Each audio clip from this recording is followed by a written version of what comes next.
Hello there. Welcome back to University 101 Reflection number 5, week 5. Can you see my face at all?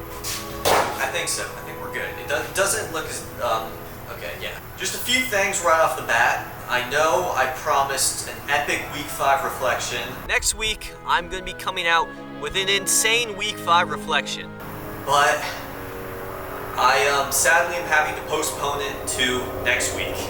I started filming it, and there's just been a lot of unexpecteds. It rained, and which threw everything back a few days, and it's been pretty foggy, so you haven't really even been able to see the sunset or anything, which has also not been good. I don't even know what that is. Oh, and also, it thundered yesterday like crazy. It was... Jesus. I'm gonna restart this. Week 5. There's 3 questions this week. You guys know the drill. I'm gonna read them off and answer them. I have some notes to keep me on track in my journal, and yeah, let's get into it. Alright, question number 1. Many employees require a bachelor's degree, parentheses, which in turn requires a general education. For either entry-level positions or for opportunities for promotion, what do you think are some of the reasons that employers want candidates who have both the specific training in the field but also a general education? Very good question. Well, right off the bat, after thinking about this, what popped into my head was, if I'm the boss of a company and I'm given an interview and 2 people come to interview for the job, they're both the same skilled at their profession, at their specific thing, but one of them comes to me with a general education and he has leadership skills, he has communication skills, he's good at problem solving, he's good at listening, he works well with his colleagues. Instantly, I'm going to find that guy. I'm going to be way more likely to get that guy. So I think a lot of times when people hire, or just like hiring in general, they look at how good someone is at a skill, but I think like general ed provides the little extra cherry on top and the sprinkles to like someone's resume and like creating that like better version of someone who just looks better applying for jobs and like in the workforce. Question number 2.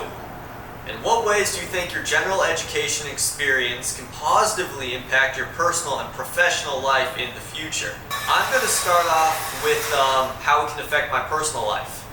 I think going back to the problem solving. We've done a lot of problem solving in University 101. We spent a good majority of the last class, me and my table mates, trying to solve a riddle. I think it was a riddle. Yeah, I'm pretty sure it was a riddle. Problem solving. I think problem solving is such an important skill to have. Let's say I'm playing on a football team. Let's say I get a scholarship and next week U of A wants me to join their football team. There's so many challenges and problems that arise in football. You're playing a team and they're locking you down on defense.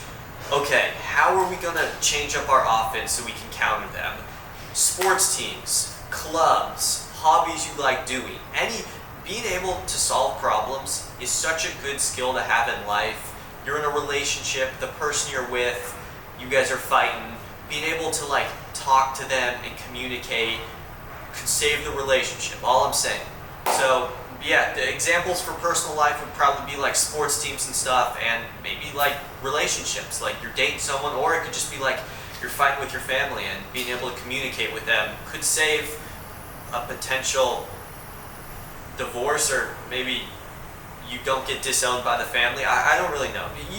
And for professional life, I think it's just really good, going back to my like interview analogy, I think if you have good social skills, you will come off way better in an interview than someone who doesn't. I just think if I was hiring, if you show up confident, not smart, but you just show up confident, you're good at talking, you just look better in an interview. And also, let's say you've got the job and you're working in a corporate job and you're trying to climb the ladder, if you're able to like communicate well with your colleagues and you're liked by all and work well with people, it's probably going to help you get the raise over people who are stubborn and no one wants to work with them. And yeah, we are breezing through this. Last question. Question number 3. What questions, concerns, or skepticisms do you have about the importance of general education? This one was tricky. Personally, I love general education. I love University 101. This class is the best.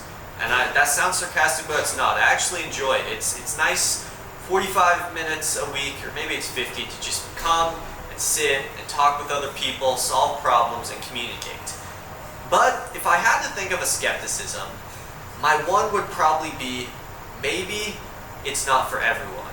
I was kind of just theorizing in my head. Let's say you're an art major.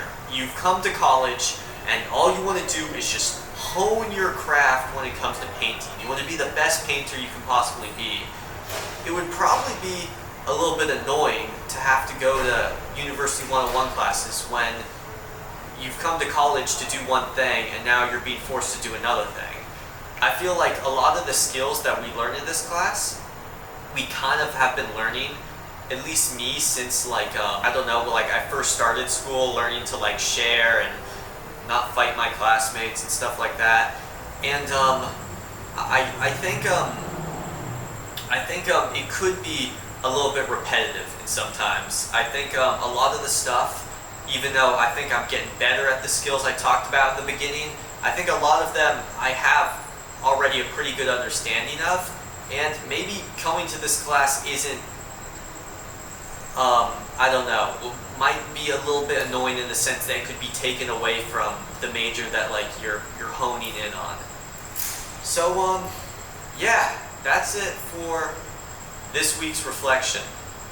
As I said earlier, this one might have been a little bit disappointing to the viewers. I'm sorry, I am in the corner of my dorm filming this.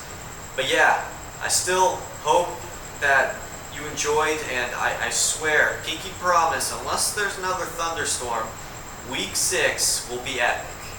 Thank you for watching, and I will see you in week 6.